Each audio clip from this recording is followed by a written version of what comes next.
Hello, and welcome into the Cannabis Man podcast. Thank you for clicking on the show. I am your host, Don Kleppen. And if it's your first time here, welcome. It's a show where we're taking a journalistic look at all things cannabis, trying to anyway. I myself am pro-cannabis. I've been a cannabis user for 18 years or so, personally. I'm currently in the middle of a dry January tolerance break, and I'll talk a little more about that after the show opens. But this is a show where I'm talking with people who are in the cannabis space, experts who are all around it, whether these be business owners, entrepreneurs creating products and services for you, or all of us to try relating to cannabis, policymakers, whether appointed or elected or volunteering, who are looking to establish some laws that we're all going to have to abide by in the future of legal cannabis in the U.S. and hopefully around the world, or researchers and doctors who have looked into some of the questions we have about cannabis and can give some informed perspective about some of the questions that do still exist. Today, I'm speaking with two guests who are part of S3 Collective. That's a new group which is looking to establish some framework for some of these cannabis policies. We talk about things like labels on cannabis products. We talk about things like the 2018 Farm Bill and how that legal THC threshold of 0.3% has basically legalized cannabis in effect up to that threshold. And the work being done at S3 Collective is going to be crucially important for legal cannabis going forward. So you can kind of hear about what it is that they're focused on and what they're working on later on in this episode. I also like to share some news stories or talk about topics that have come up throughout the week relating to cannabis, and I've got a few of those for you in this episode as well. If you haven't already, go ahead and scroll down and hit that support the show button, become a subscriber to Cannabis Man, and you'll get an email from me as well as a shout out in the next episode, because that makes you a part of the show as well. Also, follow the show at C-Man Podcast on Twitter and Instagram. I also publish the episodes on YouTube, and I've been throwing some clips out on YouTube Shorts as well. Anywhere you look, you can just search Cannabis Man Podcast, and what I'm doing should pop up for you. So, without further ado, let's get into this episode of the Cannabis Man Podcast.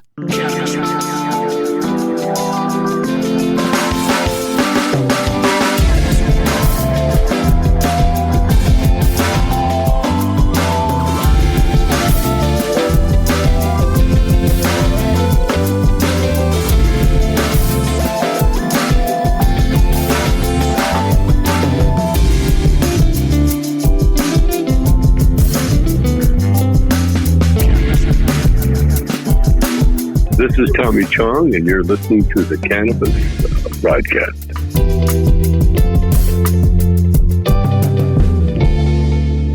Alrighty then, and I want to start by saying I hope you've been having a wonderful 2024 so far. I'm recording this on January 11th of this year, and that means I'm 11 days into my dry January and tolerance break. If you don't know, I started this month doing my own version of a modified dry January. I have given up for the 31 days of the month. I've given up my beloved cannabis as well as alcohol, caffeine, added sugars, and meat for this particular month.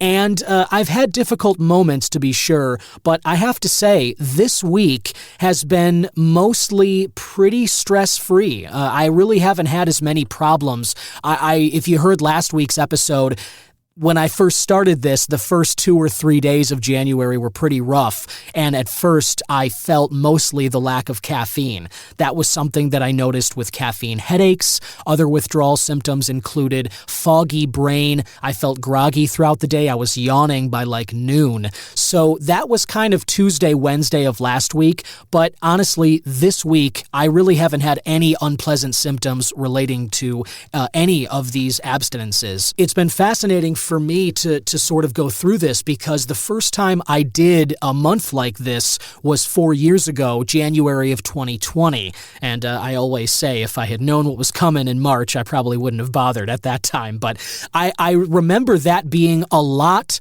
more difficult than this month has been. And I can only, suspect that is because it was my first time doing it. It was uncharted territory for me. I had never sort of spent time away from from my routines with these substances, the way that I've come to lean on them. And so it being my first time, I found myself thinking a lot more about not just the cannabis, but everything, the caffeine, the alcohol, all of it. And this time, I really haven't done that so much. And I've really been leaning on some helpful substitutes in order to get me through it. And I'll tell you about a few of those right now. For instance, if you've heard the show before, you know I'm a big fan of caffeine and cannabis. I love drinking a cup of coffee and having some cannabis in the morning. Whenever I'm able to do that, it's something I like to enjoy. And so without the coffee and without the cannabis, I have turned to this drink called Tea-Chino for a replacement of coffee. And it's all plant-based tea. It's caffeine-free, but it sort of looks and tastes a bit like coffee. They have different flavors like, mocha mint and dandelion coconut and red chai and things like that. They have a variety pack. I usually get them from Amazon. You can get them from anywhere though, and I'll send a picture with this episode when I'm doing the social media posts. But Tea-Chino has kind of been a big help for me to get through the lack of coffee that I've been going through in this month so far. So I've got a little cup of that right now, still pretty warm, and cheers. Beautiful morning to you. Other things I've been using, I'm a big fan of seltzer waters in favor of beer. Now, obviously, the taste of seltzer is nothing like the taste of beer. When I'm drinking alcohol, I'm a big whiskey, bourbon, beer guy. That's kind of what I go to. I also love tequila, but beer is the thing that I drink in a regular capacity. That's sort of my go-to at the end of a day. And I found that seltzer water, the same way that Tea-Chino tastes enough like coffee, there's a sort of moment when I first drink it where my brain is almost tricked into thinking that it is coffee. And then my body reacts accordingly. Even though there's no caffeine in Tea-Chino, even though there's nothing in it that's like coffee, it's not from that plant, it's close enough where my brain thinks that that's what it is. And then I feel better having, drank that. And seltzer water is similar in that, I'll take a chug of it, and when those bubbles hit the back of my throat, there is a moment where my brain thinks it might be beer, and it acts accordingly. My body reacts accordingly to that sort of thing. Now, I don't feel any of the symptoms that I would with alcohol. I don't feel that kind of pleasant warmth or anything like that. But again, it is just that momentary desire to have the beer, which is part of my routine. Seltzer water meets that need. And so that's something that I've been going for as well. If you have a particular brand of seltzer or anything with bubbles, I find that that's really helpful too. Not having meat, this is the first time I've done a month with no meat. And I want to be clear, I'm not doing veganism here. This is just vegetarian. So I've been leaning more heavily on things like eggs and cheese whenever I feel like kind of indulging. But one thing that I've noticed, and this kind of came up when my wife and I did this fast burn plan a few years ago to lose some weight, and now I've been noticing it this month. When I take meat away, one of the really great substitutes, for me anyway, is mushrooms. My wife made some vegetarian hash the other day, sweet potatoes, quinoa, some other vegetables like zucchini or cucumber, broccoli, that kind of thing, and she threw some mushrooms in with it as well. And the mushrooms, similar to the Tea-Chino, similar to the seltzer water, when you bite into like a thick mushroom, that texture, it's sort of a trick of the brain where it almost feels like I'm chewing meat. If you've ever had a portobello mushroom steak, they sell those. I've had those. I believe we're going to have some of those tonight for dinner. But they're thick. They're about 6 to 8 ounces, and when you cut into it, or if you glaze it, or you use like a marinade, something where you put soy sauce or teriyaki or something in a bag and you let the mushrooms sit in there for much of the day, and then you cook them later and you kind of cut in and you bite into those, I'm telling you, it's a little bit like a steak. Now, when you're chewing it and you swallow it, I mean, you know eventually that it's not a steak. Your brain knows the difference between a good, juicy, meaty steak and a mushroom. You know the difference. But again, that first bite, that first taste, there is a moment where your brain is kind of like, oh, this is steak-like. And it's enough to sort of soothe your need, to soothe your craving. So those are some of the things that I've been using in order to kind of alleviate some of the things I've been craving. Sugars haven't really been so much of a problem. I just kind of cut out desserts, and I don't really drink too much of those or eat too much of those throughout the week anyway.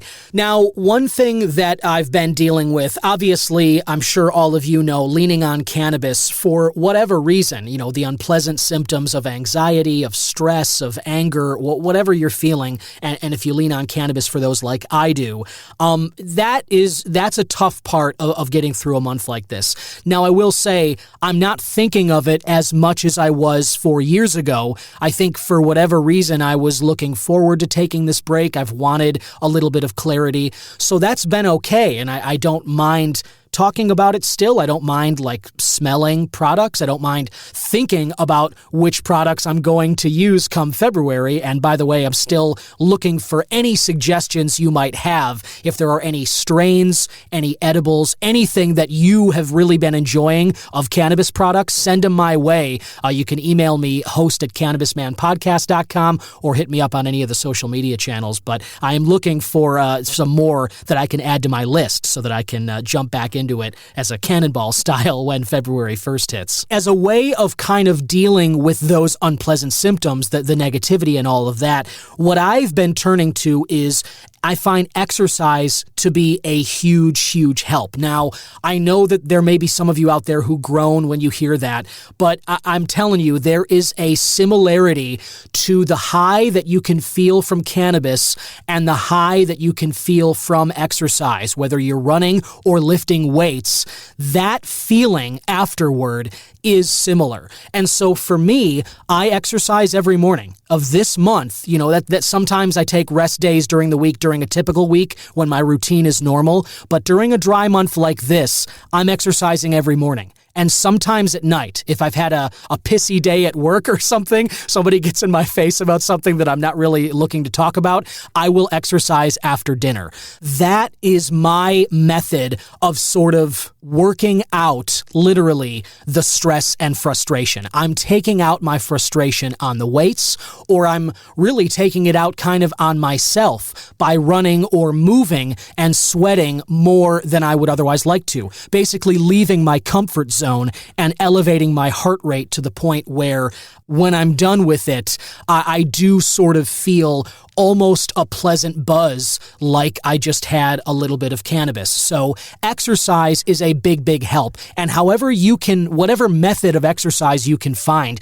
you can start with a brisk walk outside. If you're in Chicago and it's really cold out, I would recommend a gym. But if you're not, walking outside at a brisk pace, if you can find a hill, that's great. If you've got some weights, or if you don't have any, just heavy things around the house, you can go get some resistance bands on Amazon, loop them over a door. You open your door and you clip the band to the top, and then you can kind of do some exercises like that. But what really matters is elevate your heart rate, make yourself breathe a little faster, and break a bit of a sweat. I promise you'll feel better afterward. And then aside from exercising, I've talked on the show before about meditating. I know that's another thing that people may be groaning about or eye-rolling when you hear it. But, I'm not talking about banging a gong and sitting still without my shoes on for 5 hours or anything like that. What I do is mindfulness meditation. I use a free app called Insight Timer. You can download it wherever. And again, I'm not affiliated with them, but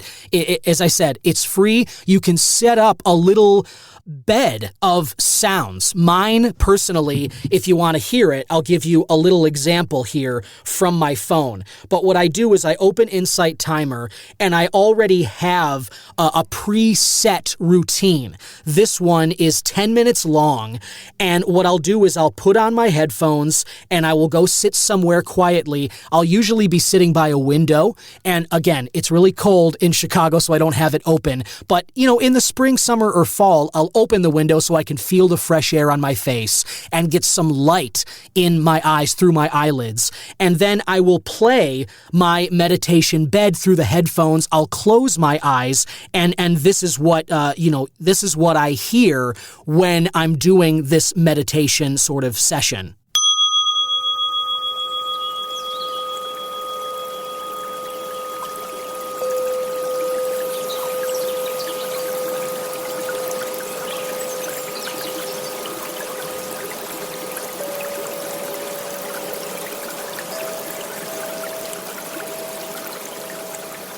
so you can kind of get an understanding here. It's nothing crazy, right? I have a bed of like a river, a little babbling brook. I've got some bird noises. I've got those wind chimes going. I've got, a couple other things on here, but it's not music. It's just this bed of pleasant nature, white noise, green noise, if you like. And what I do when this is on is all I'm trying to do is maintain a clear mind, which obviously is impossible, but the exercise of clearing it is what matters. Just like lifting weights or trying to run further and further every day, what you're doing is you're exercising your mind's ability to clear itself. I will simply do something like breathe in through the nose,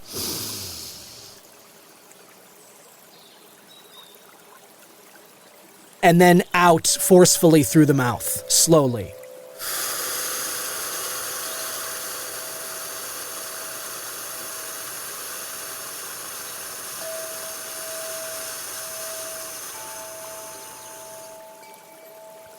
And while I do that, I just repeat that breathing exercise over and over.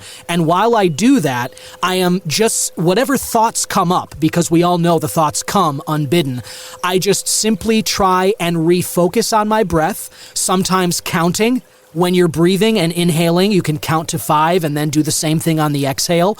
Or you can just try and picture something like you're actively sweeping the thought out of your mind. Because of this bed that I have, sometimes I think like I put the thought in a little leaf canoe and send it off down the river. And then I just retreat back to my base of a clear mind and try and stay as clear as I can for as long as I can until the next thought comes up. And then I clear that one. And so I do this for 10 minutes. And I find that is something that also really, really helps with my stress. It sort of feels almost when I'm done, it feels like I've taken a nap. It is a very interesting and helpful technique I've found for dealing with stress and dealing with, any kind of the anxieties of the day-to-day that I would normally deal with, that I would normally turn to cannabis for. So if you like this... And that's plenty of that, I think. I appreciate you indulging me there. If you enjoy that, that's basically what I'm doing for meditation. It's not, anything crazy. I think it's very simplistic when you kind of just work it into your routine. And just like exercise, just like anything else, when you start to do it a few more times, all you really need is 10 minutes throughout the day. On dry months like this, myself, I'm also doing this twice a day. I'll usually meditate in the morning. I did before I fired up this podcast, and I'm going to do it tonight after work. So again, you're talking about 20 minutes, 2 times throughout the day, and you can make another bed for yourself. And there are guided meditations and there are unguided. Mine, obviously, what I just played for you, that's unguided. But there are people on Insight Timer who will guide you through a meditative session. They might be 5 minutes, maybe they're 10, maybe they're 20 or 30. You could even do this. You could start with yourself trying that for 10 seconds. You can literally and that's what I do now, is that sometimes throughout the day, I'll just breathe like I just showed you, in through the nose, pause, and then exhale throughout the mouth like that slowly. I can do that throughout the day just once or twice, and I find it's sort of a miniature meditation where it fixes me just a little bit throughout that. So for those of you who have been wondering how I've been getting through this dry month, abstaining from all of those substances, cannabis, alcohol, caffeine, added sugars, and meat, these are the ways that I've been doing it. Now, I understand this isn't going to work for everybody. Maybe you find something different for yourself to kind of substitute these things, but I have found that the substitutes I talked about, like mushrooms, ticino, and seltzer water, those are sort of how I deal with my cravings for what I'm abstaining from. And these methods of exercise and meditation and, just spending some time in nature, that kind of thing, I mean, it's nothing earth-shattering. This is all basic stuff, but I find that it meets my needs. When I'm looking for something that I would normally turn to cannabis for, I find that these methods tend to get me through that moment. So anyway, I hope that helps you. And again, please feel free to reach out with any suggestions or questions you have about these things as well. I want to jump right into the News Joint Wrap, where I give you a little bit of a wrap-up of some news stories or events relating to cannabis in and around Illinois. This is all curated for you by IllinoisNewsJoint.com. And let's start with IDOA, the Department of Agriculture in the state, releases some updates for cannabis transporter licenses. Now, this was something that I mentioned in an earlier episode. There is now a moratorium on the issuance of applications for transporter licenses. Now, because of this bill is also waiving the renewal fee and the license fee for licensed transporters that are due between January 1st of this year and January 1st of 2027. So if you're already a licensed transporter, your fees are waived because of this new bill. Now, what I want to talk about, though, is that there are some bullet points here from Illinois News Joint that have to do with what this bill means for transporters. The department will not accept any new applications for licenses until March of 2027. That's one. Number two, transport license and renewal fees that were incurred. Like I just said, those are not due until January 1st of 2027 as well. Now, I'm always interested in talking about transporter licenses because I do believe that we are not far away from delivery. I talked about that with Ryan Crandall on a recent episode. If you haven't heard it, go check that out. But there is a lot of talk about delivery of cannabis. Now, obviously, it's different from alcohol. We are still sussing out legalities here. So I don't know what the timeline is. I'm hoping that maybe later this year we'll get some word on this. But I think it's more likely that we're still waiting for federal movement on the rescheduling down to Schedule 3 from the DEA and FDA. Also, perhaps decriminalization, one of those things. I think the state is looking to the federal government to take its cue for when these delivery laws can be put into place. We're allowed to deliver alcohol and medicines right now for caregivers and whatnot. I expect that to be the same with cannabis, but I do believe that until some of these pending legal actions take place, the Safer Banking Act, the MORE Act, which I've got an update for you on later in this episode, until these are actually passed by Congress and signed by the president, I think that, there are certain places that states will stop short of enacting themselves, and I think delivery falls under that category, unfortunately. Another story here from IllinoisNewsJoint.com. Illinois' medical cannabis sales for last year reached $324 million. That is the lowest yearly total since adult use legalization. So medical sales continue to languish. December was a good month. It only fell behind March and April of last year. I think this, to some degree, this makes sense to me because I know that there are way more recreational shoppers than there are medical. We have people coming into Illinois from states all around us, Wisconsin, Indiana, and these other neighboring states. They're coming in and they're not buying medical, they're buying adult rec. So it makes sense to me that adult rec is always likely to outpace medical. But I can't recommend it enough. If you don't have your medical card, you've got to get one. I mean, there are businesses that will help you get your medical card, and then you can skip the lines in the dispensaries and ditch the taxes for the state too. So I can't recommend getting your medical card enough. I got mine a couple of years ago, and it's one of the best things I've ever done. Everyone loves to complain about Illinois cannabis prices. I'm telling you, you will notice and feel the difference in your wallet if you go ahead and get a med card. And I had an episode interviewing one of those businesses, and you can go back and listen to that with Joe Mazza. He talks about the process for getting you your medical card, something to consider. And finally, Illinois set a new record for annual cannabis sales at $1.63 billion with a B. The Department of Financial and Professional Regulation announced today recreational cannabis sales totals for December almost hit $154 million. That has topped every monthly total since legalization. So the total adult rec sales, like we were talking about, total cannabis sales are trending upward record, even though medical cannabis sales are dropping. And that brought the annual sales total to 1.63. Jason Brown of Illinois News Joint lists all the various monthly sales totals for Illinois of last year. You can compare those. He also has some great reviews. Bomb Sauce by Northern Heights, Oreos by Paul Bunyan, Sherb Cake by Northern Heights as well, Slurry Cane Mini Pre-Rolls by Lobo. Those are just some recent reviews you can check out there, and there's great information all the time coming out at IllinoisNewsJoint.com. Now, as I just got done speaking with you about, I am doing a dry month, so I'm not ingesting any cannabis products, but I will tell you about some products that I used last month that I really enjoyed that I didn't get a chance to talk with you about. One of those, I'm very excited about these, High Supply pre-rolls. Now, High Supply, I've been, a buyer of, and I love a lot of their products. I've talked with Dana Mason of Cresco Labs. If you haven't heard that episode, go back and do it, because she talks about a lot of great things regarding the value tier system in cannabis. We all know about the premium tier of cannabis prices. Some would argue that Illinois is permanently in that premium tier of prices, but I'm telling you, High Supply is one of the brands that does give you good value. I've gone to the Sunnyside in Wrigleyville, and I was arguing with people online just this week. There were people who, again, still love to bang the drum of Michigan is just so much better with its prices. And I was arguing with people. Someone was bragging that they got an ounce for $120.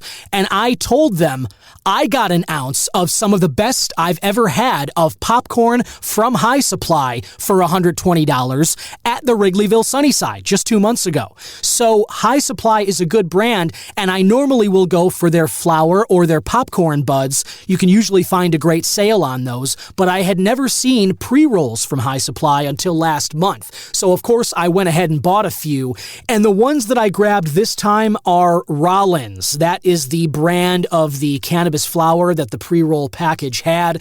The total cannabinoids in this package, 25%, mostly THCA and 2.5% of THC.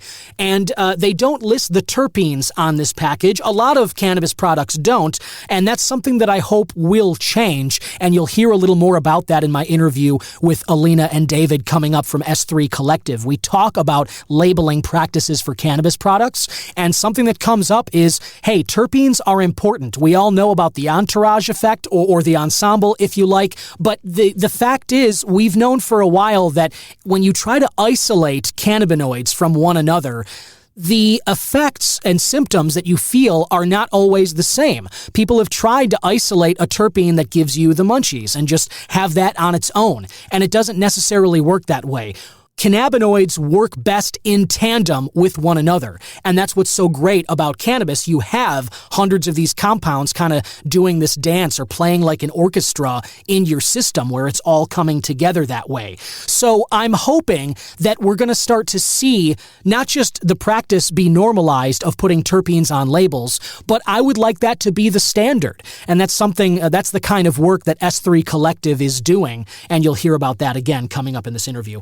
But these Rollins pre-rolls from High Supply, I really enjoyed them. I was blown away. There was only 5 in there, and they were probably about half a gram each, maybe a little bit less than that. So they were shorties, but they did the job. And sometimes, I don't know if it's just me, but I don't want to burn a full gram in every joint I'm smoking. I don't really need that every time. I think a shorty is just perfect, where if you're walking the dog or if you're sort of going out, it's a break from work and you just want to take 15 minutes and kind of give yourself a little pep up, but not reduce yourself to just kind of sitting on the couch and not being able to structure your thoughts in the same way and be productive.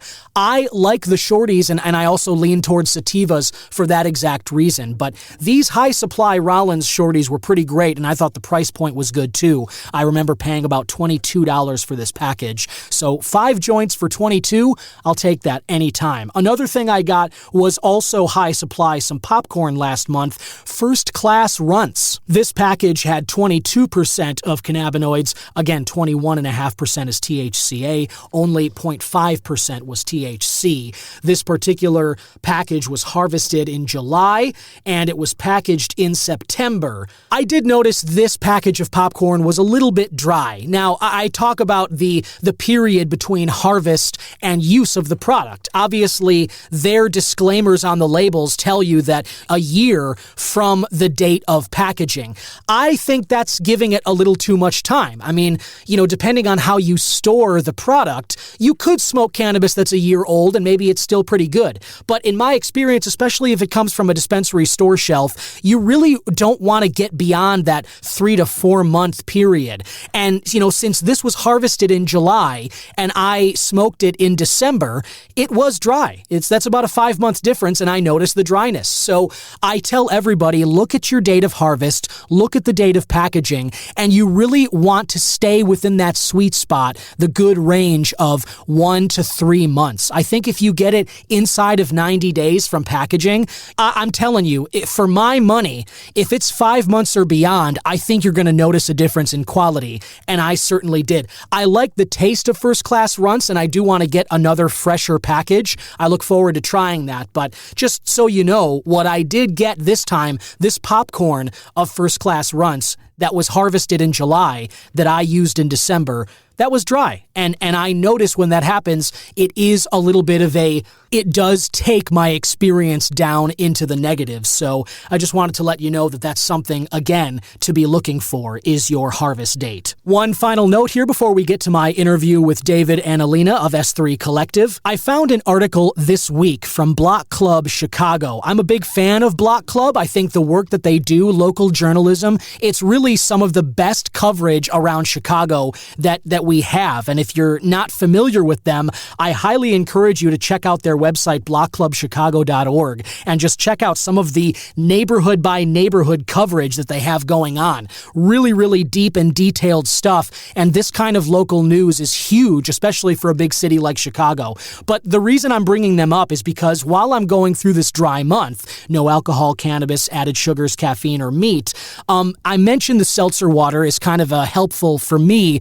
to get through my beer cravings. But you may have noticed there has been a rise of so-called mocktails over the last few years. This movement, whether it's dry January or sort of some people are what is being called sober curious at other points throughout the year. And there are many, many products which are coming up to meet this demand. And Block Club has a great article, Don't Call Them Mocktails, which I just did, how to amp up your non-alcoholic drinks for dry January. And they go on to say they found a variety of ways to make non-alcoholic cocktails this month so delicious you may not even miss the alcohol.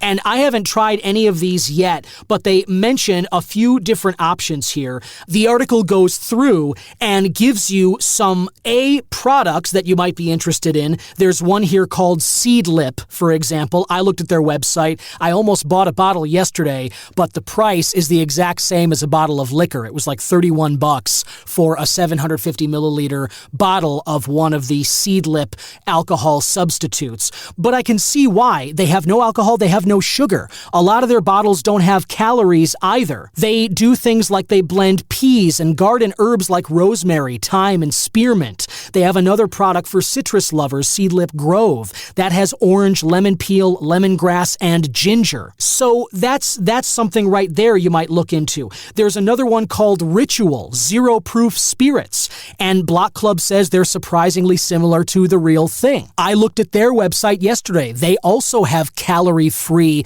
options where they have a lot of different substitutes, whether it's whiskey, vodka, tequila, gin, whatever your brand of booze is, your type.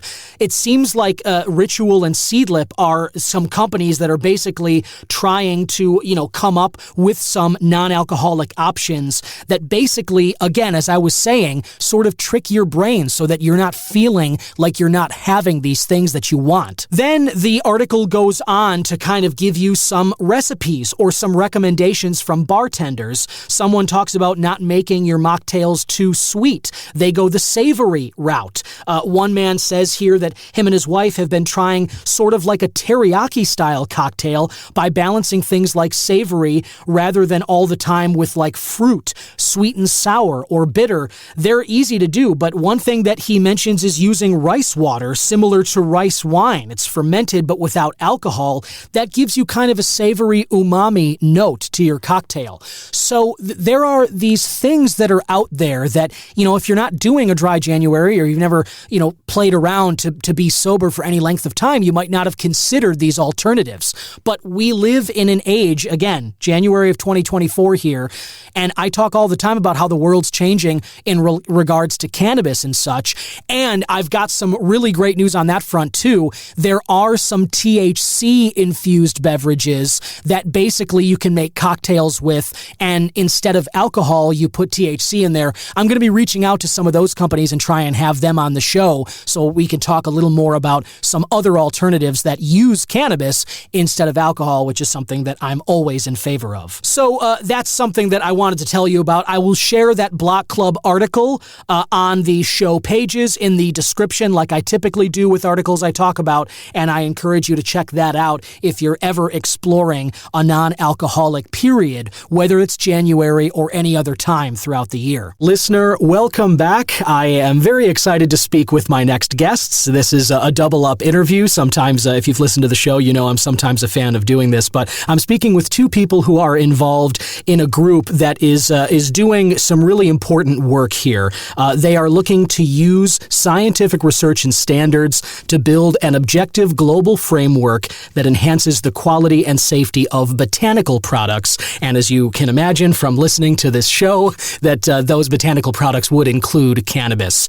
Very excited to speak now with co-founders of S3 Collective here, David Vaillencourt and Alena Rodriguez. Welcome. Thanks for having us. It's great to be here. Both of you work with S3 Collective, which is a group that's really doing some awesome work here. And as cannabis is changing, all the time, every day in the U.S. and around the world, these standards and what we're learning about it are changing all the time too. And so I just want to ask both of you, but maybe David, you can go first. Just kind of talk a little about your history with cannabis and what led you to starting this group here. Yeah. No, thanks, Don. So, back in 2016, I started, through some entrepreneurs I knew, getting involved in the cannabis industry and just learning about it. And I was honestly just surprised and kind of shocked that there were no standards. I come from a background of lab testing and legally defensible data, doing a lot of work with like Department of Defense contracts, EPA testing, et cetera. And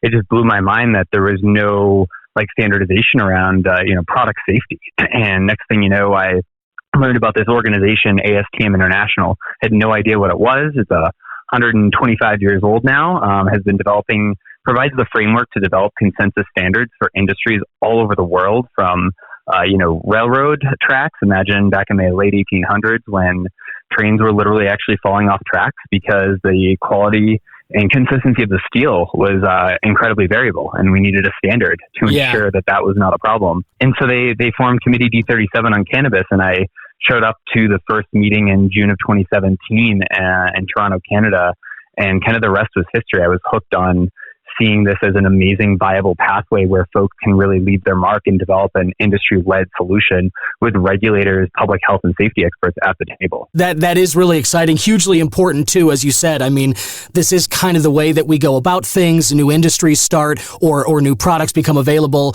And then the business is just kind of there sometimes out in, at least in the U.S., capitalism is the way it is. Companies start doing something and then the regulations come to follow. But as you say, like with something like railroads, they're critically important. And right now with cannabis, we're kind of laying the tracks down for the future of what that's going to look like too. So very, very cool there. And Alena, how about you? What brought you into cannabis, and then what tied you to S3 Collective? So I also joined the industry in 2016. I moved over from academic research in the neuroscience field, and I started working in a testing lab in Colorado and ended up managing that lab for almost 7 years. And and then I got into consulting on the manufacturing side, and also consulting with regulators in different states on how to improve their regulations, mostly through the use of international consensus standards that are being built at organizations like ASTM.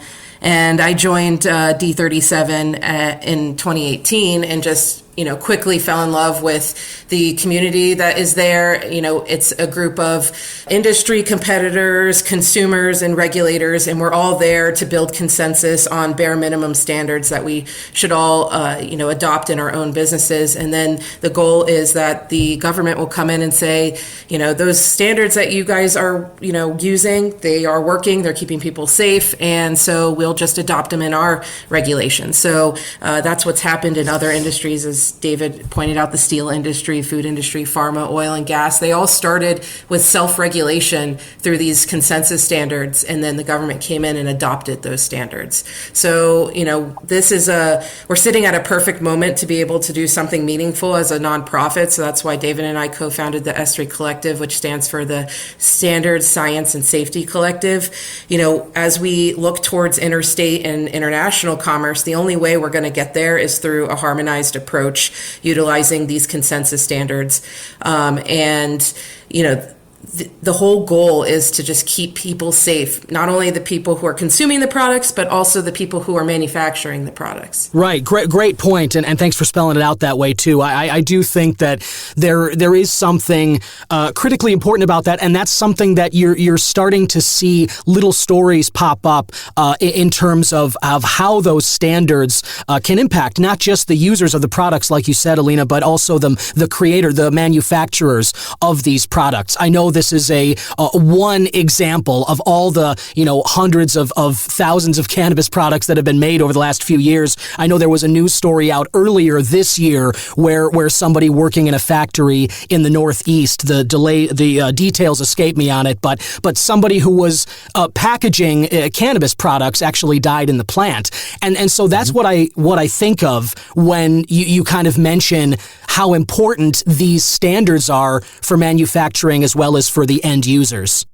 Don, if I can jump in on that, there's actually right after that incident happened, and I hate the fact that that's how our society often works, that, we're very reactive, but right. I will say that sparked a standard that's going through ballot right now at ASTM, and the exact name is escaping me, but it's about, standard practice for evaluating the risks and, controls for mitigating, cannabis dust. And they've identified 6 different types of cannabis dust, keef, other products that get into the air that affect worker health safety based on that issue. And we actually have NIOSH and OSHA working on that standard with us. I believe NIOSH is actually working on recreating that environment at their testing lab with hemp flower next year to establish what was the environment like at that time, and what are the controls that can actually work to mitigate the particle size to an appropriate level so that we don't have another employee die ever from this type of incident. So, it's worker safety,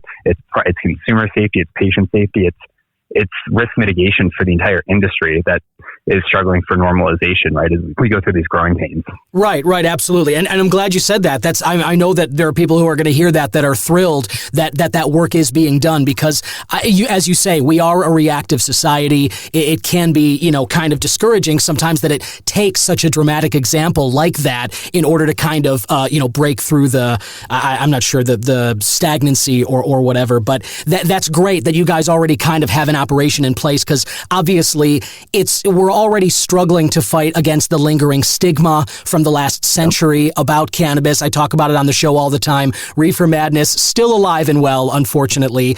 And it's things like that story. I know you both, I'm sure, are very aware of this too. When something like that happens, those, whether in the media or on Capitol Hill, who have a vested interest in perpetuating that propaganda, or the people that still want the sort of reefer madness to stay alive and well, they harp on those stories and they use it as ammo for their side to be like, hey, look, this really is unsafe, this is problematic. But we know that it's really just a matter of sussing out the right standards, like you guys are talking about here, using science, using the safety standards of today in the manufacturing, in the use and the testing of these products. This is how we're going to move, cannabis forward into a version of a business that is acceptable and at the standards of today. And I just I'm reading on the website here, your values for S3 Collective. You envision a world where evidence-based data and global marketplace standards converge to create frameworks that allow for the safe, consistent manufacture of botanical products. So that's exactly what we were kind of just talking about there. And as we mentioned before too, S3 Collective is a nonprofit. So I just want to ask, either of you, how can people best get involved with this if they want to make a donation or in any other way they can support you guys? What should people be doing? Oh, man. Alena, do you want to take that one or do you want me to go? Well, first off, everybody should visit our website, s3collective.org. There's a button at the top if you would like to donate to our mission. We are gearing up to raise funding to submit a comprehensive public comment in support of hopefully the DEA coming out and saying that they agree with the FDA in rescheduling cannabis to Schedule 3. That'll spark a public comment period that we need to be very prepared for because it's only 60 days. And also to share data, to gather and share data that will be useful for both the industry and regulators, and to organize forums where we can bring, standard development organizations and academic researchers and regulators to the table to develop these frameworks, because the end goal is that we have federal guidelines for cannabinoid containing products, and that we're not just trying to, work through all these different states having different rules, because, we can't do interstate commerce that way. We can't have centralized supply chains that way. So, if you want to get involved, please donate to our mission. Also, we're looking for founding members, and I'll let David talk more about that. Yeah, no, everything Alena said, and there's a couple of different contact forms on our website as well if you want to get involved, if you want to learn about being a founding member, which really elevates brands and companies that support the industry as leaders in driving this change and normalization, helping us produce this evidence-based work, helping connect the regulators because they're limited with resources, right? It's been a maze field for them to be able to understand the moving targets and access the data. So we're really bridging that gap with, groups like ASTM and the standards that are being developed and how to use them, what they mean, all the work that went in behind them so that they can understand and adopt them, as this is new to all of us. Well, it's not new to the world, it's new to cannabis. And so we have some great opportunities there with the founding membership model. And then, of course, other technical experts, like everybody comes from somewhere. Even if you've been a lifelong cannabis grower or operator, pre-legalization, or if you come from pharma or you come from food, and maybe, you're fond of the plant and you believe in it and you have your quality or pharmaceutical expertise to bring to the table, engineering expertise, like we're a melting pot and we're really driving change. So come get involved either as an ambassador.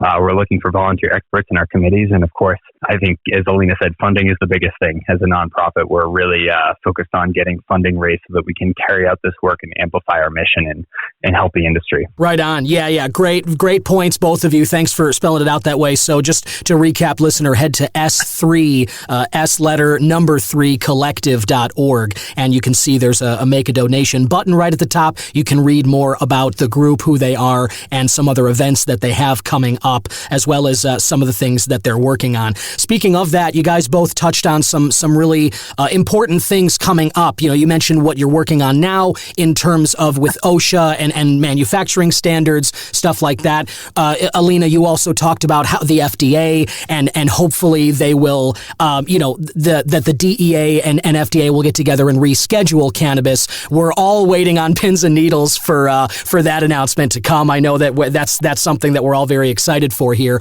What are some other things coming up? 2024, the election. I've been talking with a lot of people. They all view it as pivotal for the future of cannabis, especially obviously here in the U.S., but in other spots of the world too. What is S3 Collective working on? Aside from what you've mentioned now, what are you focused on in the next year ahead? That's coming down the pipe. That Capitol Hill is focused on, but also kind of in terms of changes that might need to be made or standards established? What are you focused on in the next year? Sure.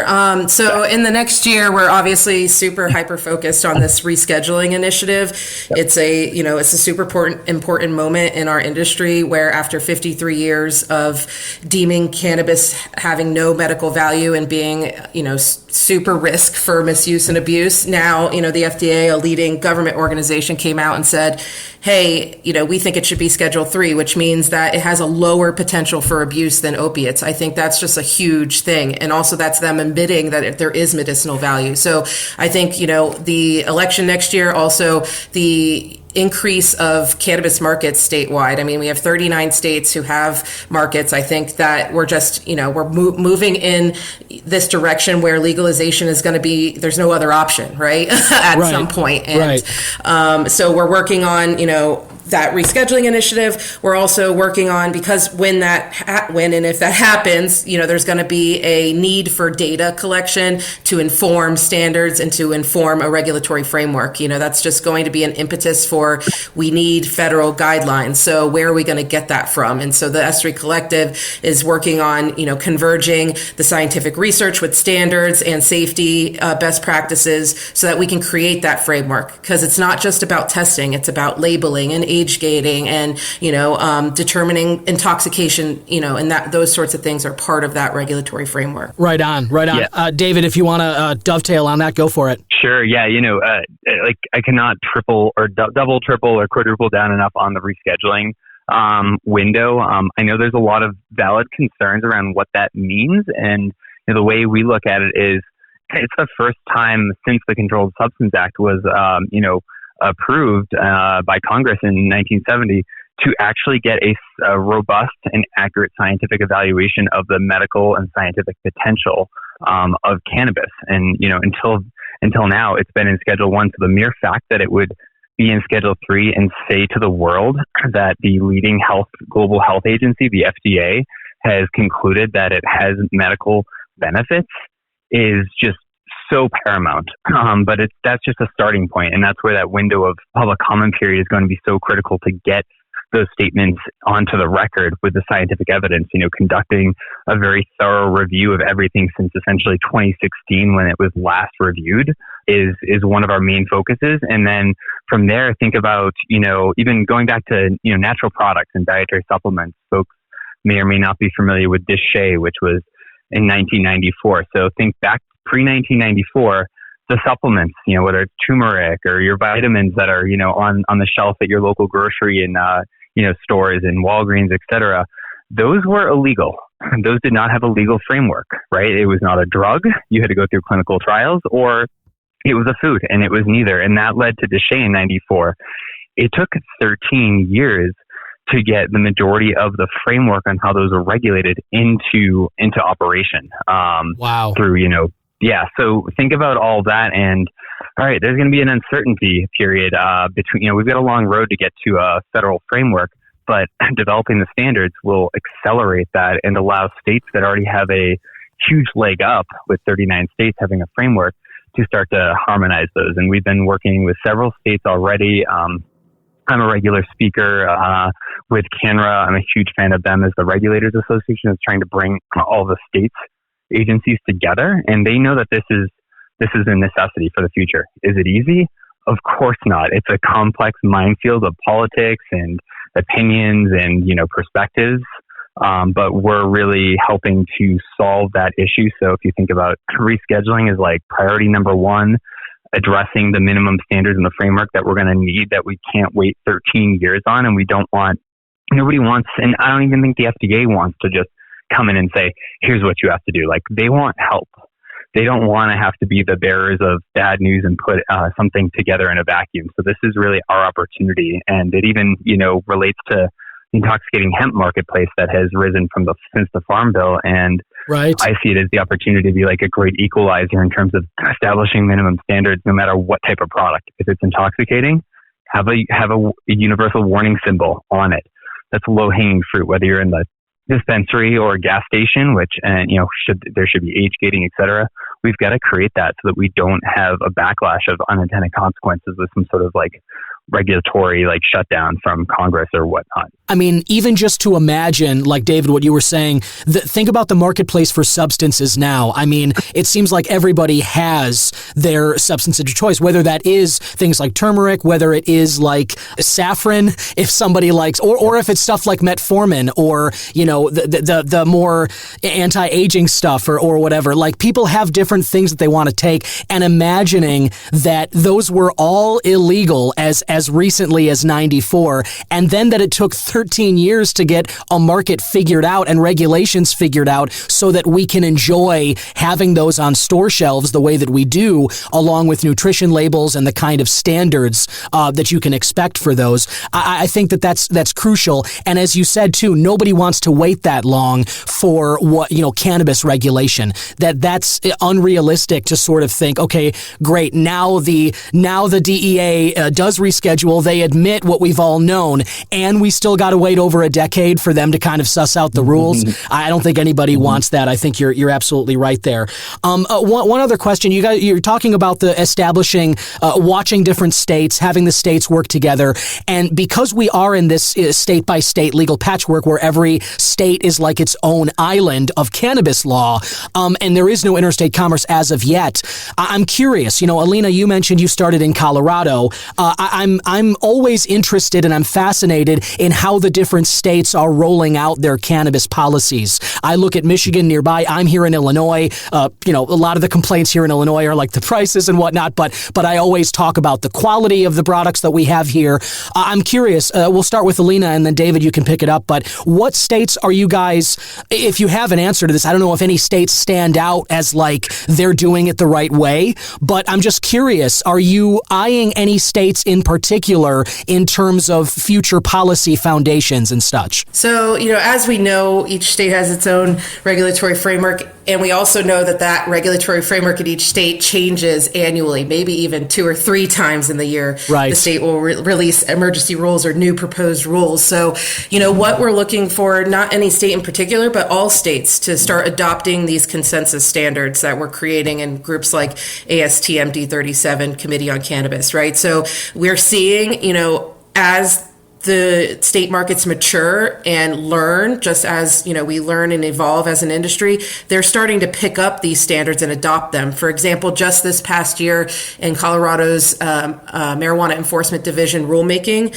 forum, they actually adopted one ASTM standard for hazard analysis control points, HACCP system, which is used in the food industry, so that starting next year, if cultivators have a HACCP system and can do this risk assessment and look at their hazards in their cultivations, they can actually have a reduced testing allowance and save money on testing. So, and we have other states like Nevada who's adopted an ASTM standard on laboratory method validation. So it's not just about standardizing the test methods themselves, but how the labs are actually validating and verifying that those methods are in control and fit for purpose, right? So that happened in Nevada. A couple states have adopted the water activity standards, which were actually D37's first standards that we had years ago. Now we're up to 53 standards that ASTM has for the cannabis industry. So we're just hoping to gain more traction on having the states adopt those. And if we have widespread adoption across all the states, I feel like that's going to set us up beautifully for those to get adopted in the Code of Federal Regulations. Yeah, no, I think everything Alena said, I first met Alena essentially watching her on one of the Colorado Science and Policy working groups, and was like, who is this lady? Like, who is this woman? She's like schooling everybody with knowledge. She's leading an organized ship. She's helping write the rules as a volunteer. Like, none of us get paid to do this, whether it's through ASTM or the Colorado Science and Policy Work Group, and just driving evidence-based information. And I think that's really resulted in a major transformation. No state's got it perfect. There also, I would argue, there is no perfect. We'll just drive continuous improvement. And as long as we can work towards convergence, like the idea of getting closer to harmonization and equivalency, Nevada, I'll also commend for requiring terpenes. From a medical perspective, that's been well known.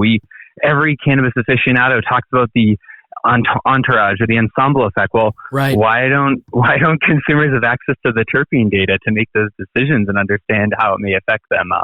And there's also 18 states that have some form of GMP, good manufacturing practices, whether it's, just, hey, follow this Code of Federal Regulation guidance that's, GMPs for food or dietary supplements, or right. an ASTM or another standard they develop themselves. And so I think, a lot of that's been on the East Coast with the more recent states that have brought regulations on. So I'm seeing that as a major, shift in where areas where we can all learn from and harmonize around. Because, ultimately, if you think about 10 to 12 years ago when the frameworks, when Colorado and Nevada first started regulating, it was about compliance, right? It was keep it away from kids. Right. Don't let it get diverted out of state.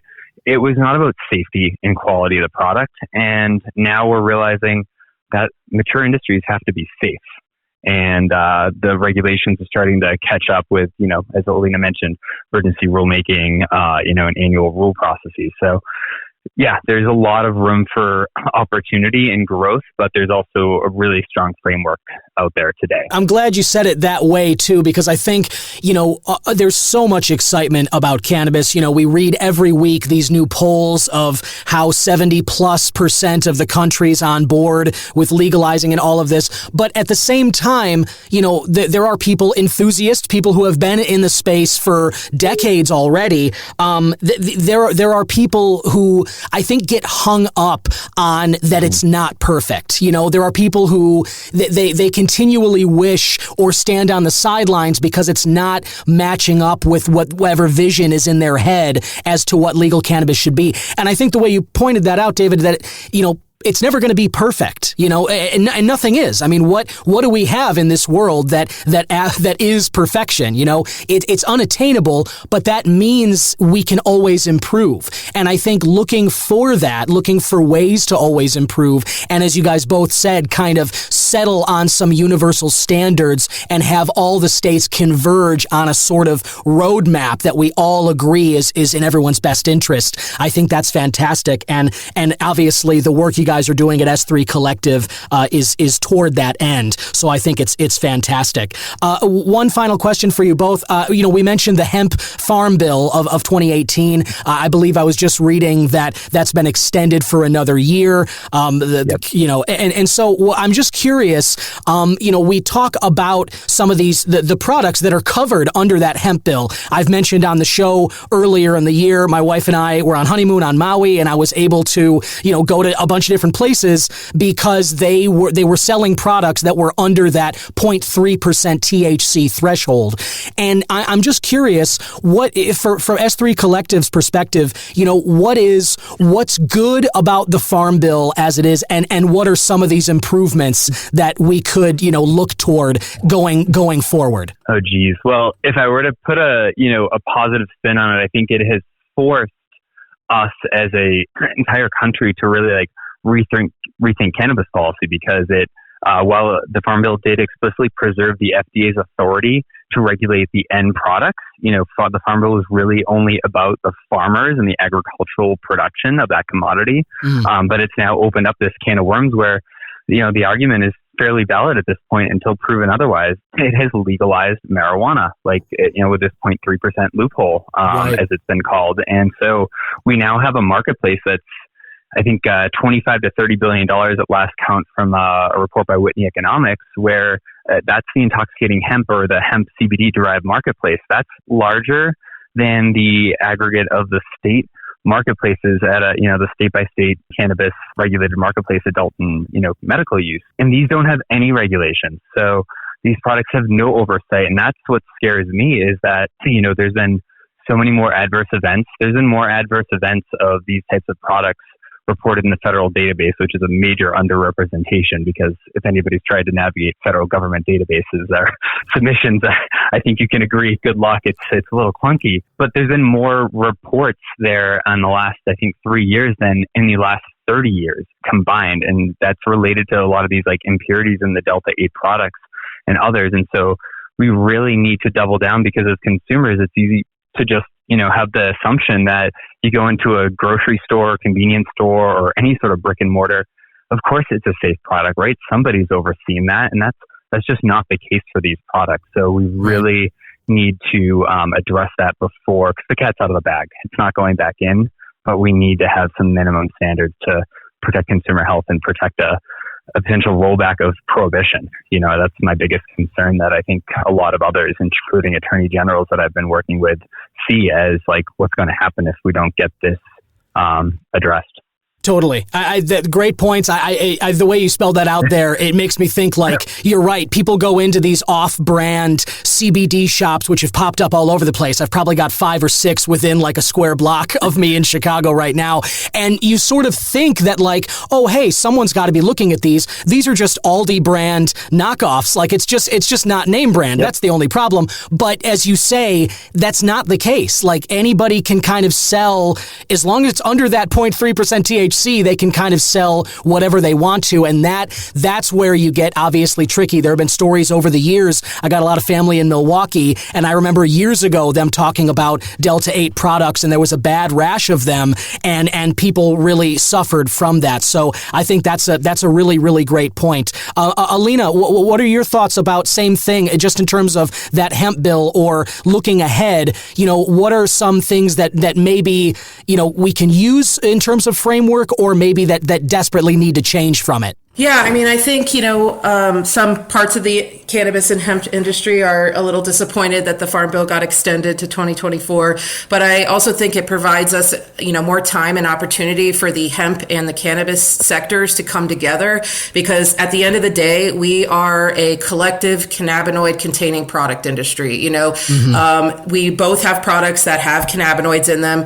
All cannabinoids have risks and benefits. We need to address the reality of the situation. I am an avid advocate for cannabis use as a medicinal patient myself. However, we have not been using Delta 8, Delta 10, 90% Delta 9 THC, distillates. We haven't been using these products for thousands of years, right? The story that, cannabis has been around for thousands of years, nobody's dropped dead for it. We've got to stop saying that as an industry. We have to look at the science and the evidence. And if we want to continue our industry, we have to come together for those bare minimum standards. I know everybody doesn't want over-regulation. I don't want that. I also don't want prohibition on any sector of the industry. Right. But there has to be some ground rules that we all are going to abide to, because our common enemy at the end of the day is a child dying, or, just people dying in general or getting hurt from products because we don't have these just bare minimum standards. So I think, as an industry, we need to come together and stop, fighting each other, because that's just going to continue hindering,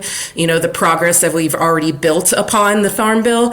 And so I'm hoping to see that in the future, because as you said, all those hemp shops that are popping up, every time I travel now, I try to go to a couple just to see, and the labeling practices are so insane. I don't know how, we can't as consumers understand the labels, because sometimes, you can pick up a pre-roll in a hemp shop and it won't anywhere on it say that there's hemp or CBD in it. And I think that is gonna hurt us in the end. So I think, if there's somewhere we can come to consensus on, maybe it's a labeling standard, right? Which exists in the ASTM world. So I hope everybody is interested enough in ASTM D37 standards to go look up the standards we have already. You can visit astmcannabis.org and see that list of 53 we've already published and dozens more in the works. Come join us, be a member. You can vote on the standards. Anybody voting negative on a standard stops it until we find consensus. And ASTM is not just US based. We have over 700 members from 39 countries working to build consensus for a global framework for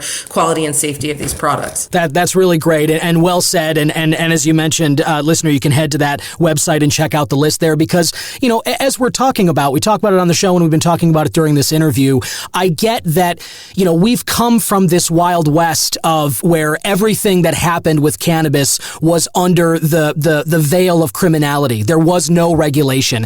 And I understand that some people got used to those freedoms or whatever. What we don't want to have happen here, that is going away. In order to have this legal and have us all be able to go to dispensaries that we can count on to have high quality product and so that we can look at the nutrition label and know what we're consuming and all of that. To have that, it requires some regulation. So we've got to give up some of that anonymity and that freedom of all the prohibition, dark ages. But we also, I get no one wants to be overregulated. And this line that we're talking about, this neutrality line, a threshold between overregulation and just the Wild West of the black market, that's what S3 Collective is kind of trying to suss out here for us, is to establish the framework so that we're all satisfied with the legal cannabis market going forward.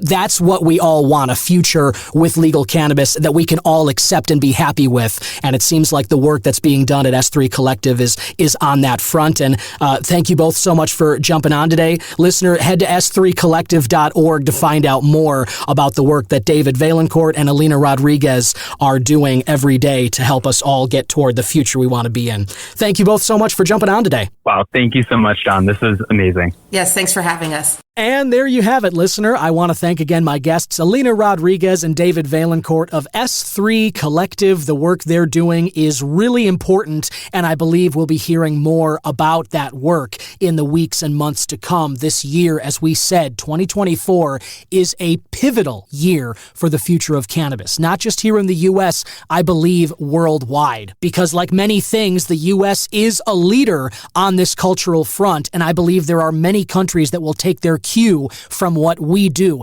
not just statewide, but federally. They're going to look at the federal government, and if we can get the DEA and the FDA to reschedule cannabis, that's going to go a long way to telling the rest of the world, hey, we got this wrong, and you should really be letting people use this. Got a couple of thoughts here to share with you, listener, before I let you go for this week. One of them is an update regarding the MORE Act. I talked about this last year on an episode that would be the Marijuana Opportunity, Reinvestment, and Expungement Act. This particular act here, the MORE, is supported by a broad coalition of civil rights, criminal justice, drug policy, and immigration groups. Those include Leadership Conference on Civil and Human Rights, Drug Policy Alliance, NORML, Better Organization to Win Legalization, and Minorities for Medical Marijuana, along with the Center for American Progress and Students for Sensible Drug Policy. I talked about the MORE Act again on an episode last year, but the update is that since it was introduced in July of 2019, many more representatives have signed on as co-sponsors, and as of January 11th, as of today, another 36 representatives have signed on as co-sponsors, bringing the total to 82. So now 82 of the 433, I believe, representatives in the House are signed on as co-sponsors of this MORE Act. So I just bring this up because, it's a big deal to have this kind of coalition. There are many, many things in the MORE Act. I won't get into them all right here. It's very complicated. I will share this article that I'm reading from CannabisBusinessTimes.com.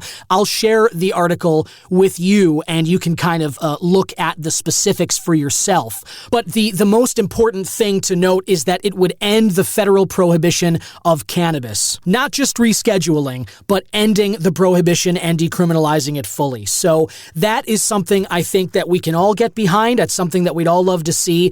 I think that rescheduling does seem to be a little more realistic. But again, the wide range of support for the MORE Act is encouraging. It would be great to get some Republicans on here as well. But again, you can look for this link in these show description notes. If you want to click on it, just scroll down to the show notes and you can click on it there. And one more note for you. I found an interesting article from Cannabis.net. This is a blog post posted by Lemon Knowles. It was posted earlier this week. The title is 6 Ways to Enhance Your Weed Smoking Experience. Now, normally when I see these, I kind of roll my eyes and I think that this is going to be some fluff piece about, hey, maybe step outside, or hey, maybe try a bubbler or a vaporizer or something like that, which, this this starts that way, breaking down the different categories that you can have, but there's a lot more than that. They specify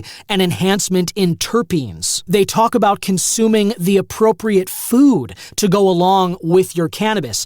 Those include tea, different teas. Hey, Tea-Chino may be one of those, but whatever your brand is, green tea, black tea, there are different antioxidants, according to this blog post, that link to the CB1 receptors in your brain.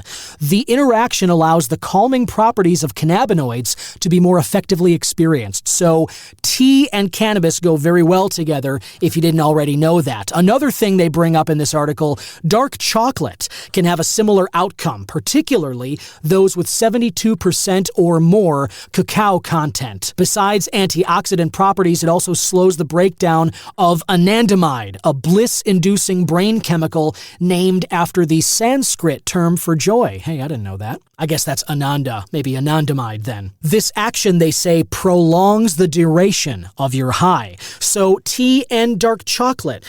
There's more foods in there if you're interested. I won't go through all of them. You should read the article. But another thing they mention, switching up your weed. Bud tenders might guide you towards strains with high THC, but as we all know, those aren't necessarily the ones that yield the greatest highs. In fact, some of those might be the ones that send you panicking off into a corner.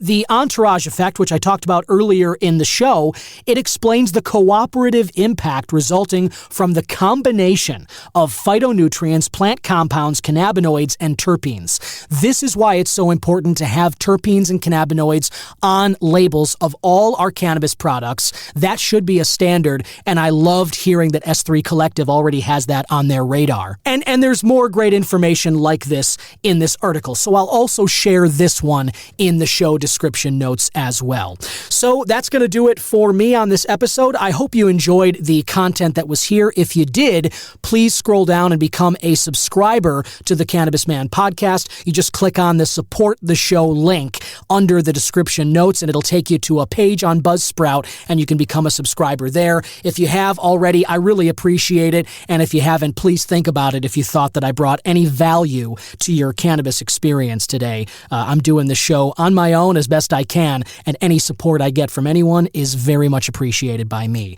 Also, as I said, follow the show on social media, on X and Instagram and YouTube. It's at C-Man Podcast, and the Facebook page is the Cannabis Man Podcast. So go ahead, become a follower, check out the different clips and the different posts. I'm putting stuff up there at different times throughout the week in between my episodes. I've also been doing some check-ins on the Wisdom app. If you've ever done that, you just download Wisdom from the Apple or Android app stores, and it's sort of a talking app where basically people answer questions. You can go live on there. You can have little interviews with other people or just conversations. I've been going on there and kind of giving some updates about my dry January, and I will continue to do that as this month goes on. But my dry January and tea break, I gotta say, already going pretty well. I do feel confident in saying I am past all of the withdrawals, and I'm feeling very, very, very good. So if you haven't thought about it, or if you're considering it, I hope that some of the alternatives that I talked about earlier might help you out, but also explore for yourself. You know, it's difficult, but just like a lot of things in life, it's difficult, but it's also worth doing. And the rewards that you feel from getting away from it, from spending a little time away from cannabis, but the other substances we lean on too, sugar, caffeine, some of these things that we just lean on throughout the day without thinking about it, it can be really, really helpful to you and your health to just take some breaks from it. I think you'll find, like I have, that you like the way that you feel taking a break. That being said, I very much look forward to getting back to my beloved cannabis, which I will be doing February 1st. And in the meantime, I'll be back again next week with another episode of the Cannabis Man Podcast. Bye-bye.